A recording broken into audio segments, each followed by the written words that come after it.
আল্লাহ পাক রব্বুল আলামিন বলেন, আমি আল্লাহ মানুষ জাতি এবং জিন জাতিকে সৃষ্টি করেছি আমার ইবাদত করার জন্য। বান্দা দুনিয়াতে যাইয়া আমি আল্লাহর ইবাদত করবে। আমি আল্লাহ এই জন্য মানুষ জাতি এবং জিন জাতিকে সৃষ্টি করেছি। মা খালাকাতুল জিন্না ওয়াল ইনসি বাখা জুজ ইবাদত নিস্তে মাকসুদ জাহা। আল্লাহ বলে, রে বান্দা একটু তাকাইয়া দেখো, আমি আল্লাহ এত বড় আসমান বানাইছি, এত বড় জমিন বানাইলাম, এত বড় সূর্য বানাইলাম, চন্দ্র বানাইলাম, এত বড় বড় খাল বিল নদী নালা বানাইলাম। আমি আল্লাহ আসমান বানানোর পরেও একবারও আসমানকে বলি নাই আসমান আমার ইবাদত কর। এত বড় পাহাড় বানাইলাম, পাহাড় বানানোর পরেও বলি নাই পাহাড় আমার ইবাদত কর। কেন বলি নাই জানো রে বান্দা? কারণ আমি আল্লাহ সূর্যটাকে আমার জন্য বানাই নাই, পাহাড়টাকেও আমার জন্য বানাই নাই, খাল বিল নদী নালা যা দেখতেছে রে গোলাম, এগুলা আমার জন্য বানাই নাই। এরি বান্দা এগুলো সব তোর গোলামের জন্য বানিয়েছি। আর তোর 3.5 হাত বডিটা আমি মাওলার জন্য বানিয়েছি। हकीकत से तो दुनिया बेखबर है, दुनिया की नुमाइश पर नजर है। नमी गुयम के आज दुनिया जुदाबाश, बहर कारे के बाशी बा खुदाबाश। আল্লাহ পাক আমাদেরকে কেন বানিয়েছেন আমরা এটাই ভুলে গেছি। আমরা দুনিয়ার মহাব্বতে পড়ে আল্লাহকে ভুলে গেছি।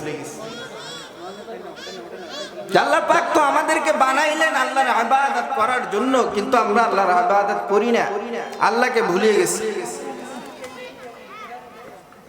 কাইফা তাকফুরুনা বিল্লাহি ওয়া কুনতুম আমওয়াতা, কিভাবে কুফরি করো, স্বীকার করো, অথচ তোমরা ছিলে নিষ্প্রাণ, তোমাদের কোনো জান ছিল না, চিহ্ন ছিল না। আল্লাহ পাক তোমাদেরকে জান দিলেন, চিহ্ন দিলেন। মায়ের গর্ভের মধ্যে আমার কোনো চিহ্ন ছিল না, আল্লাহ পাক মায়ের গর্ভের মধ্যে আমাদের একটা জান দিলেন। এরপরে আল্লাহ দুনিয়ায় পাঠাইলেন। কেন পাঠাইছে রে গোলাম? এটারও জবাব আল্লাহর ইবাদত করবা, এই জন্যই আল্লাহ আমাদেরকে বানাইছে। এরে বান্দা আল্লাহ তোরে এত সুন্দর করে বানাইছে, তুই তো ভুলিয়া গেছো আল্লাহ তোরে কত দয়া করিয়া বানাইছে। আল্লাহ বলে, লাকাদ খালাকনাল ইনসানা ফি আহসানি তাকওয়িম, আমি আল্লাহ মানুষকে বড় সুন্দর করে আদর করে বানাইছি। ও বান্দা তুমি দুনিয়ার মধ্যে যায় আমি আল্লাহরে ভুলিয়া গেছো, নাম নিশানা নাহি ছিল,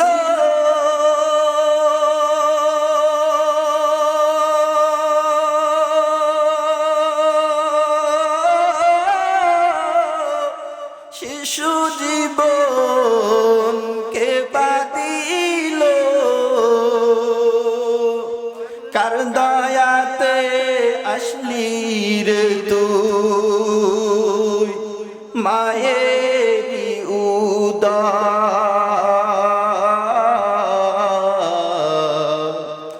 না মানলি ফারমান রে তুই, না মানলি কোরআন, না মানলি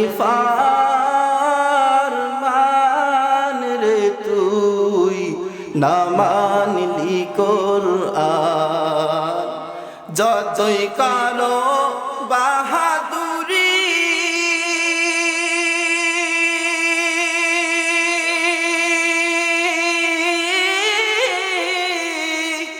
এই দুনিয়ায় নয় তোর বাড়ি, যেতে হবে সবই সারি কবর মাজার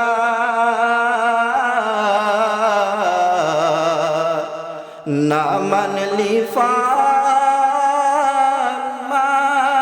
রে তুই না মানলি কোরআন তওবা করো আল্লাহর কাছে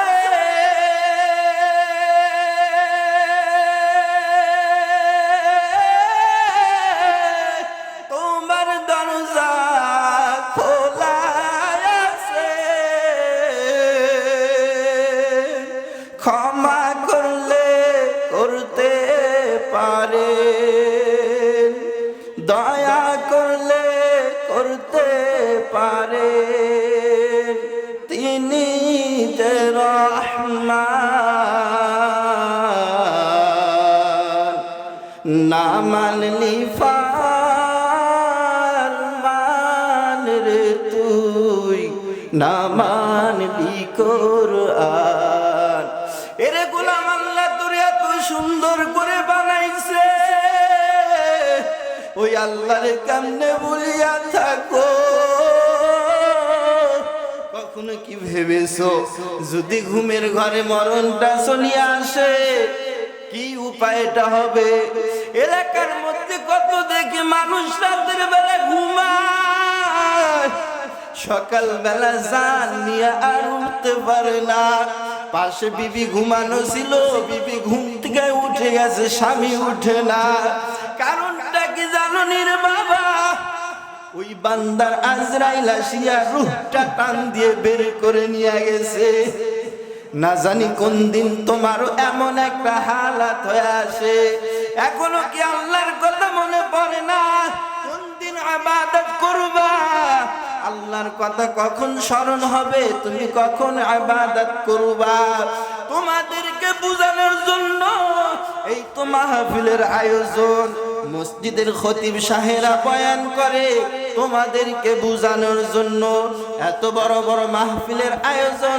তোমাদেরকে বুঝানোর জন্য ওলামায়ে কেরাম তোমাদেরকে বুঝাইতেছে পায় ধরিয়া ধরিয়া তোমাদেরকে বুঝায় এরপরেও বুঝো না কবে বুঝবা এরে আব্বাজান মরণ যখন চলিয়ে আসবে তখন বুঝিয়া আর লাভ নাই দুনিয়াতে বুঝার জায়গা যদি দুনিয়াতে বুঝতে পারো কবরটা তোমার জন্য জান্নাতের বাগান হবে আর যদি দুনিয়াতে নেক আমল করতে না পারো ওই জাহান্নামের দিকে দৌড়াইতে হবে কোন দিকে দৌড়াও রাস্তা তো দুইটা হয়তো জান্নাতের রাস্তা না হয় জাহান্নামের রাস্তা যদি নেক আমল করো জান্নাতের দিকে যাইবা আর যদি গুনাহ করো জাহান্নামের দিকে যাইবা না জানি কোন দিন তোমার মরণের ডাক আসে তোমার জানা নাই এখনো সময় আছে ও